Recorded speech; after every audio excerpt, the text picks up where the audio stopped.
Okay, now here we have the Heljan W&M rail bus, and this is by miles the favourite loco that I own.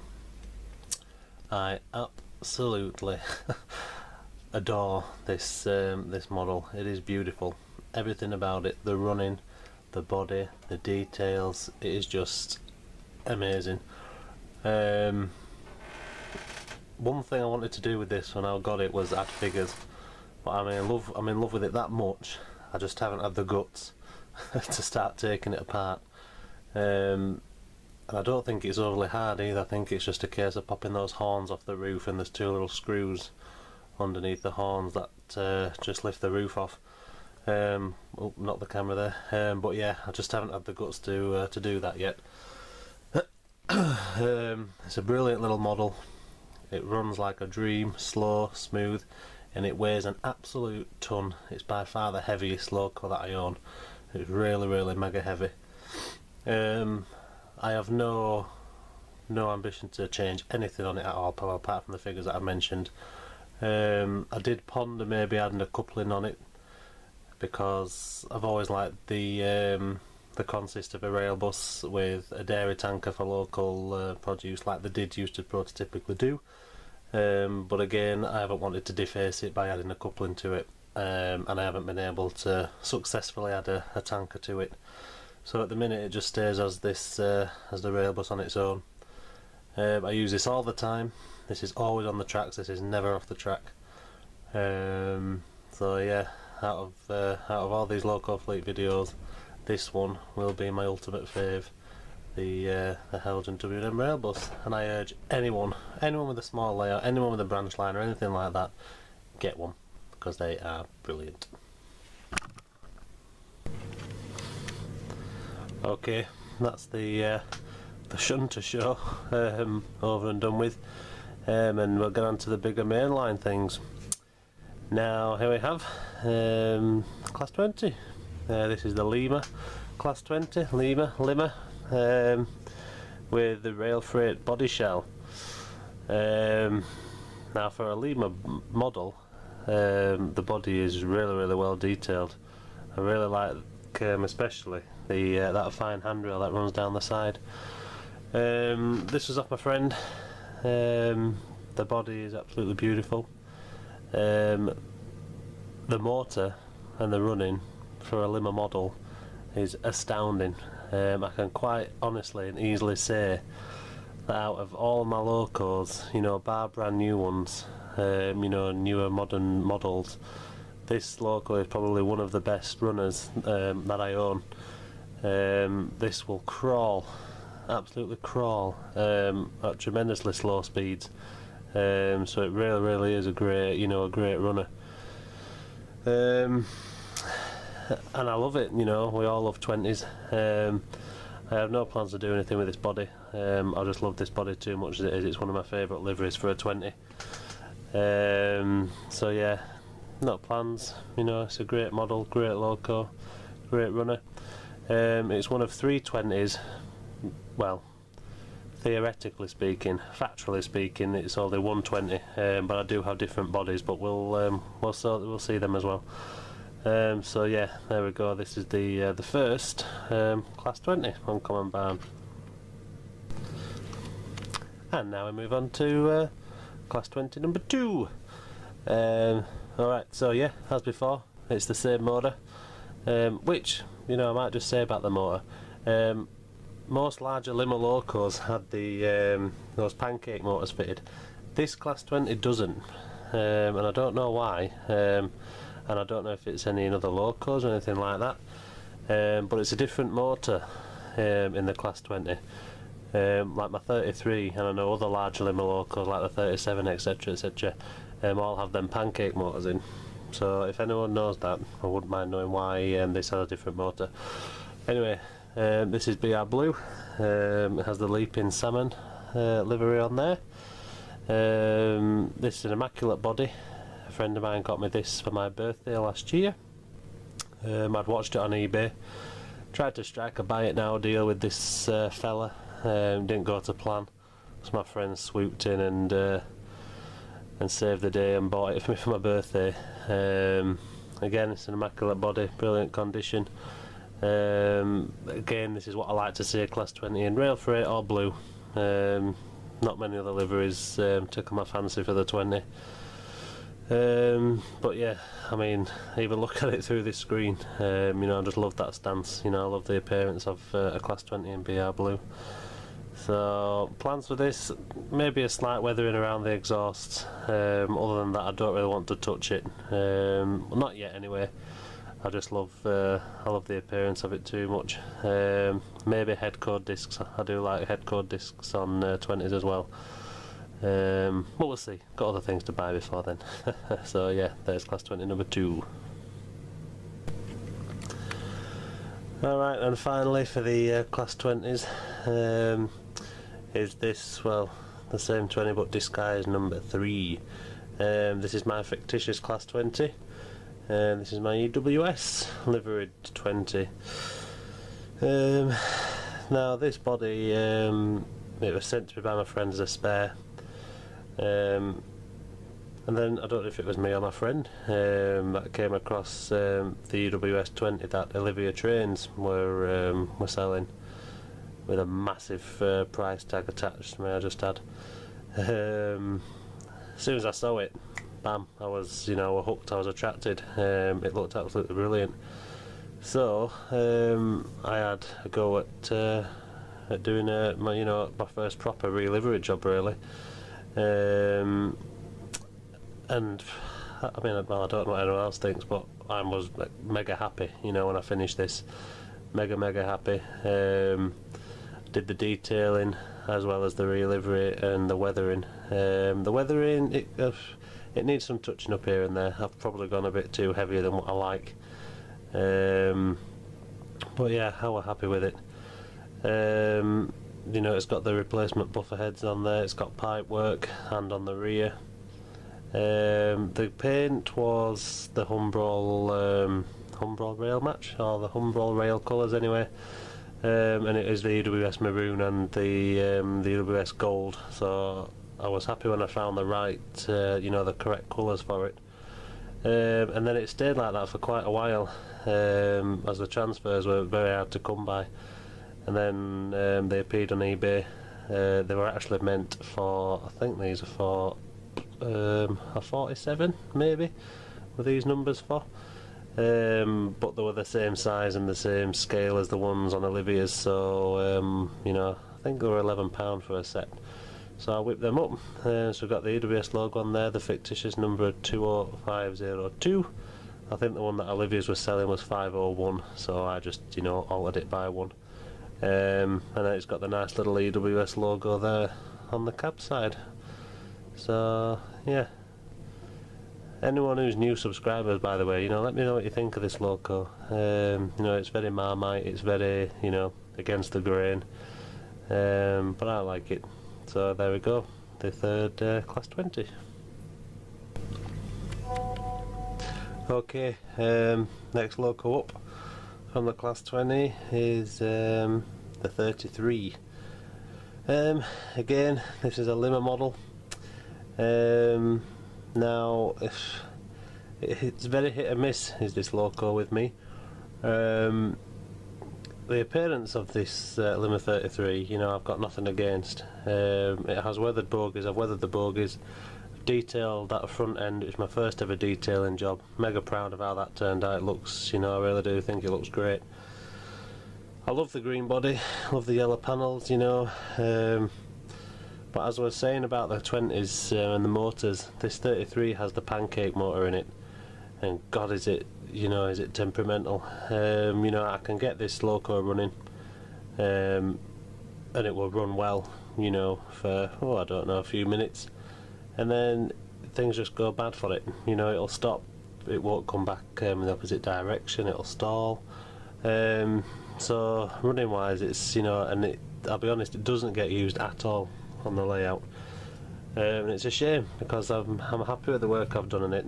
You know, the weathering's good on the bogies, the detailing's good, it's a nice body, but it's just the running. You know, I've had this from when I was a child, and I think my dad got it for me from the local model shop, and I think it was a second-hand one, and it always ran brilliant from what I can remember. You know, it originally had a Network Southeast body on it. In fact, in my very first videos it still has that, but we'll come to that in a second. It always ran brilliant, but it has been stored for a number of years from my youth, you know, up to now, and you know, the running's very hit and miss, and it's a shame. You know, it's a nice loco. I've got no plans to do anything else with it. The only other plan that does circulate in my head is whether to just sell it on, you know, get it running well and sell it whilst it's running. But yeah, this is my Lima 33 with the BR green body. And sticking with the 33, here's my BR blue 33.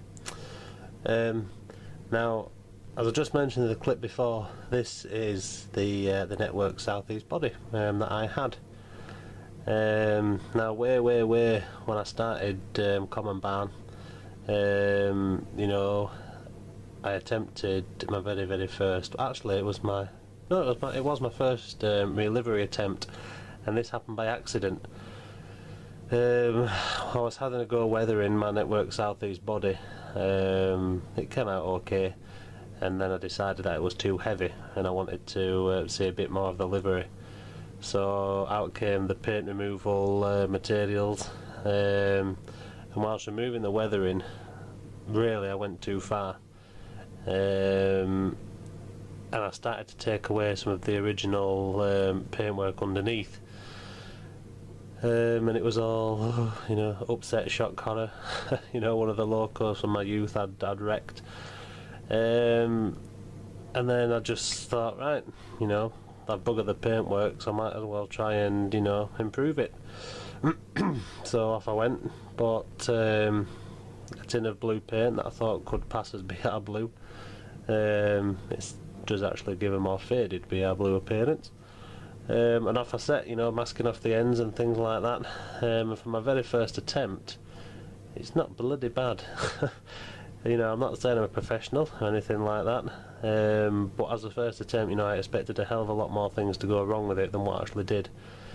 On close inspection, you can see, you know, I do hand paint things, I don't airbrush, and there is a couple of streaks visible, you know, in the blue paintwork. But due to this motor and the running of it, you know, it's the same. You know, this is just a different body to the green one. I never revisited it, you know, because it just doesn't get run that often. This did feature in a BR blue running session I did a while back, and close observers will have noticed, you know, that this loco made a very quick and erratic appearance, and then a very just as erratic departure, because it's very hard to get it to run it smooth. So yeah, so I went for the full yellow ends, BR blue. I've weathered around the exhaust and fans on the top. Again, this has the weathered bogies and the detail end. This body has had wipers added to it. And then transfers entered my life from my friend. So got the overhead warnings on there, whacked them on, got some small arrows, whacked them on. And it does have an Urwilly nameplate on it. So, you know, when I look at it like that, you know, it impresses me to see that. But I just can't run it, you know, it's just a shame. But anyway, you know, I may move it on, I may not, you know, I may put both bodies, you know, on with it on eBay or something like that, but we'll see. So there we go, there were my Lima 33s. Right, on to the biggest loco, well, by DMUs, the biggest loco that I own. And here we have a Class 60. Now, keeping on the Lima theme, this is a Lima Class 60 in triple grey livery. Has the nameplate Locknagar, however we say it. I had this a while now, going on a year, and I purely bought this loco for nostalgia and memories. This is I think thinking about this is one of the oldest locos that I can remember from my youth. These grey Class 60s hauling Tilken freight trains. and you know, I get bee in my bonnet, and this popped into my head once, and I thought, you know, I want one of them. Did my research into the 60s. The Hornby ones, you know, are a lot more expensive, and I weren't overly bothered whether it was Hornby or Lima really. I just wanted a grey 60. I couldn't remember which sector or anything like that I used to see. I'm quite sure it had no sector logo. I think it was just plain triple grey. But anyway, you know, this Lima one came up brand new. One owner from new, you know, never run, never used. I think it was 30 odd quid. So I had it, and what a loco! This is an absolute magnificent runner, purely because it is brand new. I think this has the pancake motor in it as well, but it doesn't perform like the 33 does. This is a really good smooth runner, and you know, I gave this a touch of lubrication, and bam, it were off. It crawls, it's slow, it's lovely. I did have a plan to get this weathered. I can't remember which chap, but there was a chap on YouTube. I can't remember for the life in me who it was. Apologies for the phone. But he weathers locos, modern mainline like this, and I was all set to send it off to him and have him, you know, have him weather it for me. But it never materialised, never happened. I can't remember why. So I would like to have it weathered, but it's not something I'd attempt myself. The main reason I want it weathering is, you know, it is an old Lima model, and some of the paint application and transfer application isn't the best. I mean, the camera won't be able to see it, but for example, the sector logo, it's not straight. You know, the top of the logo across the roof line there is actually wonky. And on the ends, on one end, you know, the yellow end paint is smudged onto the grey ever so slightly. It's something or nothing, but I pick up on things like that. So I wanted it to be heavily weathered, mainly to cover up these, you know, these old Lima traits. But it has had some work. It featured an update not so long ago. Did this loco, you know, I detailed the cab. It has wipers on there. I've added blinds. The blinds are going to come out. I'm going to work on them. I'm going to grey them off and add the mechanisms on the blinds, you know, for opening and closing. There's a figure in there. There's some newspapers, and there's a 7-Up drinks can. But to know all about that, you know, check out one of the older updates. It might let me zoom in on it. I don't know. No, I don't think it will. It's on the wrong angle. I won't even bother. But yeah, this is my Lima Rail Freight Class 60. Whilst I'm here at this point, I will tell you about a loco that should have appeared now. We've just had the 33s, and there was meant to be a 37 that I was going to show you here. I got another Lima, Class 37, bought it accidentally on impulse. Didn't need it really, but it was in the livery that I absolutely adore on 37s, which is the BR blue full yellow cab surrounds, you know, the Highland livery, with the split head code. It did look lovely. It was immaculate. Had just some weathering on the roof and the ploughs, which was a good job.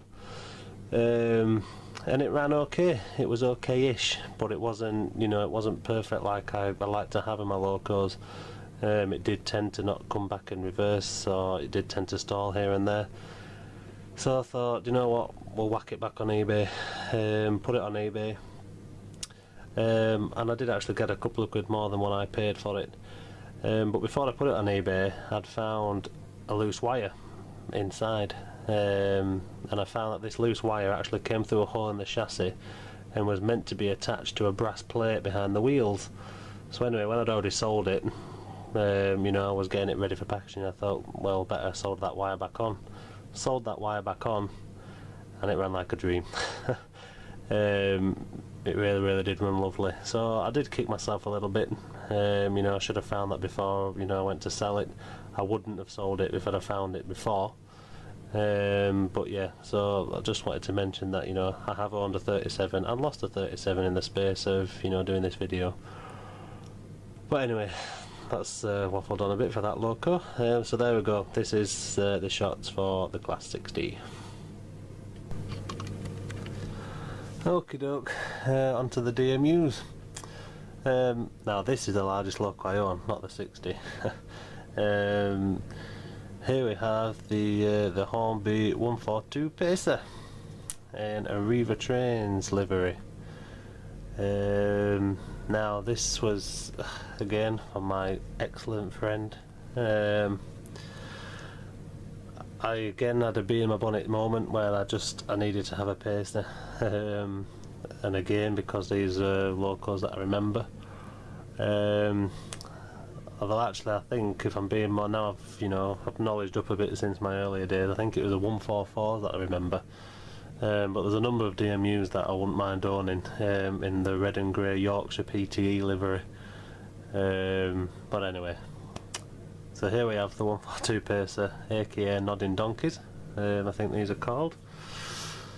And it caused me a few problems with this Pacer when I got it.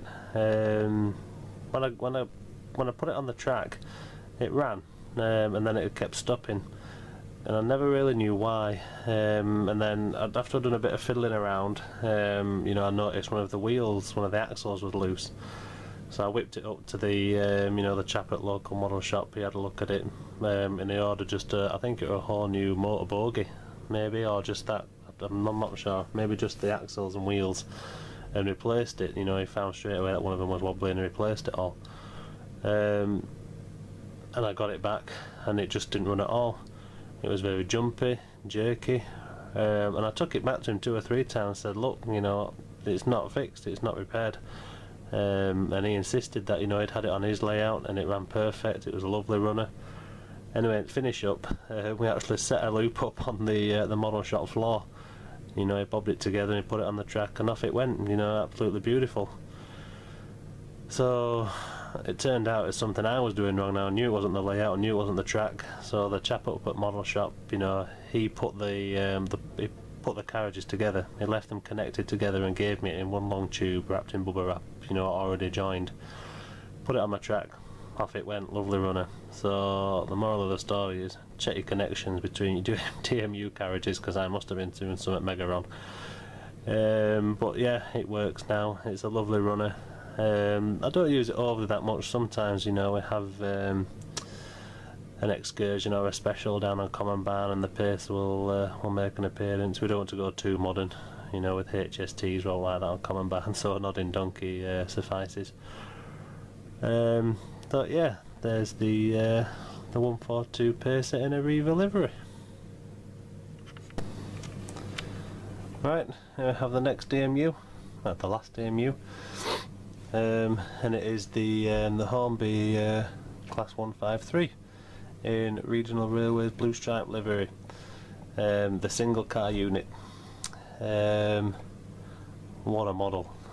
This is absolutely lovely. Is this Loco? Now, when I first got back into my modelling, this was the first Loco. This is my first new Loco. My partner bought me this for my birthday. When I got back into it, and I'd seen this and just fell in love with it.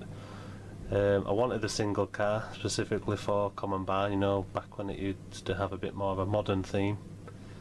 It lives its life up now, pootling up and down on Keighley sidings. But it's just an absolutely cracking Loco. It runs well, it's magnificently detailed, there's absolutely loads of little fine things on the front. Work done to it. There is a nameplate on there which says Emily, which is the name of my partner. I had that made at Narrow Planet. I think it was £4 a pair, etched brass.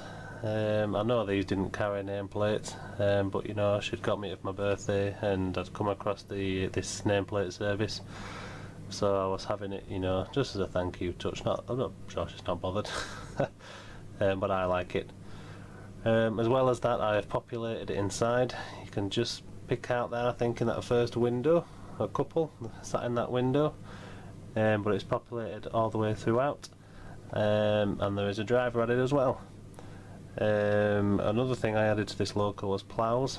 I admit when I got this Loco I was a bit disappointed that it didn't have snow ploughs, but after doing some research, Hornby decided against adding ploughs to this Loco because they didn't carry them very often. Not that they didn't carry them at all, just not very often. But I like ploughs and I wanted ploughs, so Peter's Spares on eBay had some you know, some 153 ploughs, so I bought them pretty much straight away. And I have made one other addition to this Loco since people last saw it, and I can't pick it up on this angle. If I just adjust, I'll have to move it back. I don't like pushing Locos like this, but if I adjust and then adjust the camera and then maybe zoom in, I don't know if you can make out, but my 153 has a moustache. Now, I don't know how in the life in me I stumbled across this, because I wasn't searching for trains that had moustaches, but I found it, I did, and I didn't know this happened, but you know, they have the charity event Movember, and apparently, you know, trains up here have moustaches, have vinyls applied on the front of them during Movember. And if you Google this, you'll find umpteen DMUs, you know, all the 142s, all the 153s, even more modern things, you know, they all carry these moustaches during Movember. So once I'd found this on Google, I just happened to find some on eBay as well, some transfers, and I thought for a, you know, a long time, you know, do I need these? You know, is it daft adding moustaches to trains? But you know what I'm like with my quirkiness, and I wasn't about to not let my trains have moustaches, so I ordered a set. Proceeds went to Movember, which was, you know, also a benefit. I think it was a £5, you know, you get about 5 pairs, something like that. So the 153, and this is on both ends, is carrying these nice curly tashes. I've still got a few left. I don't know whether to add some to the pacer or not. You know, I could well do at some point. I did add one to the yellow Class 06 shunter that I have. You know, I mucked that transferred up when I was applying it to this, so I salvaged it and added it to the yellow Peril Class 06. But yeah, there you go. If you're interested and you don't believe me, you Google Movember trains and you'll find trains looking like that. So yeah, there we go. That's my Class 153 single unit. Right, we're on to the N-gauge Locos now. If these are a bit wobbly, I apologise, but you are handheld. You know, it's going on for over 6 foot is Ems Lane shelf, so my tripod doesn't reach that high, so I'll make these quick. Right, the first N-gauge Loco I ever owned was this little German Steamy from a Fleischmann set. Very nice Loco, very simple. Its running can be somewhat inconsistent, but it's a nice quirky little Loco, you know, and it sufficed me for many a year. So yeah, there we have this little German saddle tank. No plans for it, I don't use it that often, but yeah, the first N-gauge Loco I ever owned, so there you have it. Alright, number 2 of the N-gauge Locos is my very lovely new Class 08 EWS livery weathered. You know, don't need to go into much about this, you all saw it in the last Ems Lane update. Lovely runner, had its problems with those rods and foliage, but that's all sorted. No plans to do anything with it. It's got a massive detailing parts with it, but I really don't think I'm up to the task of starting to tweezer those into the minute holes on the buffer beams. Magnificent runner, details immaculate for the scale, and it poodles very nicely up and down Ems Lane on 1-coach services and mineral wagons into the siding. So yeah, another shunter to the shunter fleet, but an N-gauge EWS Class 08. Right, and the last Loco to show you is the very lovely Graham Farish Earl Mountbatten of Burma Class 33. This was sent to me from my friend. He'd not bought it long, hadn't owned it long. I told him I loved it, and he sent me it unexpectedly around Christmas. Still need to pay him for it actually, I haven't forgotten, by the way. Brilliant runner. I'm really sorry about this being wobbly, but I've got no other way of you know, keeping it still. It's a lovely runner, It also came with an EWS body, which people can see in the last end-lane update. No plans to do anything with it because it's a really favourite livery of mine for 33, and it just looked brilliant. I will show you the body side by side with it if you like, just for those who haven't seen it. There we go, has the 30 EWS body with it, which goes well with the 08. But yeah, lovely Loco. I'm really impressed with Graham Farish and their Engage stuff. So yeah, the last Locos to show you is my Engage 33. Right, I'm gonna go because my arm's about to drop off. Right, now this Loco, it's a bit of a late arrival in the Loco fleet. This ideally really should have been in part 1 with the rest of the shunters. But I hadn't forgotten about it, you know, I knew it was there, but it's just never been one of the regulars on the layout. Now this Loco features back in an old video somewhere, I can't remember where, and it's quite a quirky little engine. It's an old Lima Loco, and it came in, I can't remember the livery it was in. Some sort of industrial livery I think, and it had MCC letters going down the side of it. Anyway, I give it a whirl, try to get it running. It wasn't the best, you know, and I gave it this paint job of just BR blue, yellow ends and logos and red buffer beams. I also glazed it, I added a driver, and I got it running okay-ish, but it just, you know, it was very temperamental, so it never made the cut as a permanent fixture in the fleet. And it's been boxed away. And then a fellow YouTuber who I've been talking to recently watched one of my old videos and came across Repulse, as this Loco is named, and commented out, you know, that he liked the look of it, and it made me go get her out. And I've had her out. I've touched her up here and there, a couple of transfers scratched off, the paint had chipped a bit. So she's got fresh yellow ends, new BR logos, red buffer beams now because they were yellow originally, and she's had some subtle weathering given to her. You probably can't overly tell from that angle, but that grille there at the right hand end is, you know, very blackened, as are the bonnet vents on the top. Just above the cab window there you might be able to see like a little invert, like a little chip. Now around the roof there is some chips on it, but that didn't put me off from doing the paint job. You know, I still went ahead with it, and then all I've done around those areas, really don't pick it up on this camera, is I've just weathered around it, I've rusted around it like it's just some, you know, real rust, and the metalwork is starting to corrode away, and it looks pretty good. You know, I'm quite happy with it. There's a gentle rust weathering down the side of the chassis. Running wise, I have got her running a bit more reliably. I've added weight in the bonnets, there's quite a lot of weight in the bonnets now. She's been oiled and cleaned. Still not the best, you know, you have got to give her a good running in before she'll run at all. And she can occasionally be temperamental and just stop, you know, and just give up the ghost. But I'm hoping to, you know, keep her running and make her more of a permanent fixture, because it is my type of Loco, you know, it is quirky, it is, you know, it is up my street. Not quite sure what class it's meant to be. I think it's just some sort of industrial class. It's like a shorter version of a Clayton, you know, 17.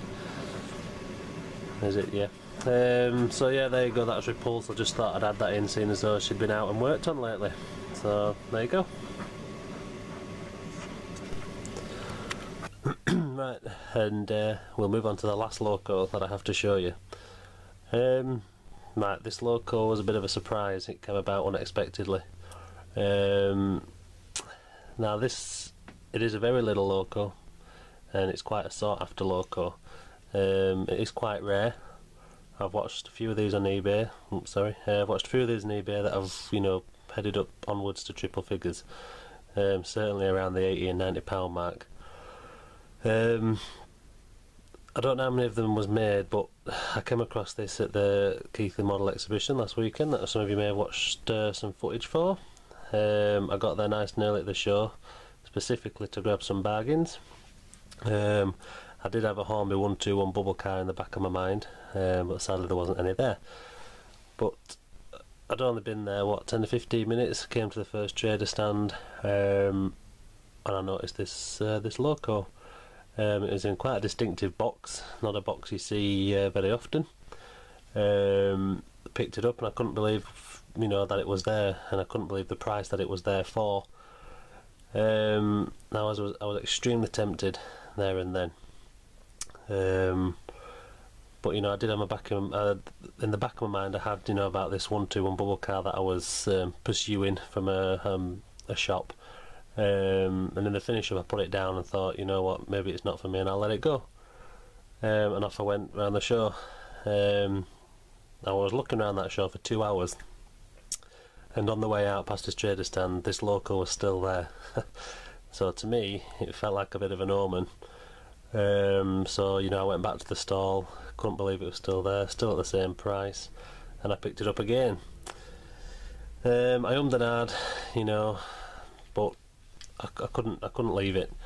It's such a quirky little item, you know, and I've watched, you know, 2 or 3 of these before go for big bucks, and that price, you know, I just couldn't leave it, so I plumped for it, and you know, made tracks, excuse the pun, made tracks to own it.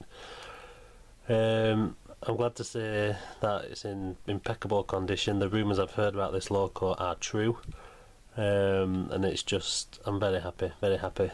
Now it's out of shot, so I can bring it in and just demonstrate. I'll just demonstrate the Loco in its in all its glory. So I'll just bring it in now. There it comes, and there you can see the model rail steam sentinel. So there you go. Anticlimax. So yeah, the model rail by Dapol, you know, produced for Model Rail magazine, steam sentinel. Now I don't know how many of these were made exactly. I know it wasn't overly many. I know it came in a couple of 2 or 3 livery options, but ever since you know, the clapped eyes on these, they appeal to me. I know it's a steamy, and I'm not a steamy fan really, but look at it, you know, the quirkiness and the unusual, you know, aspects of it, you know, dials into me completely. And I wasn't about to leave it there for a bargain basement price of £49 brand new. Like I said, these have gone upwards towards £100 on eBay, that's when they do actually, you know, on the rare occasion that they appear on eBay. So I snapped it up. And I mean, all the rumours I heard about these for the slow running gear, it is true. You could probably tell when it creeped into shot there, this thing really does, you know, creep. I can get this going mega slow, you know, amazingly so.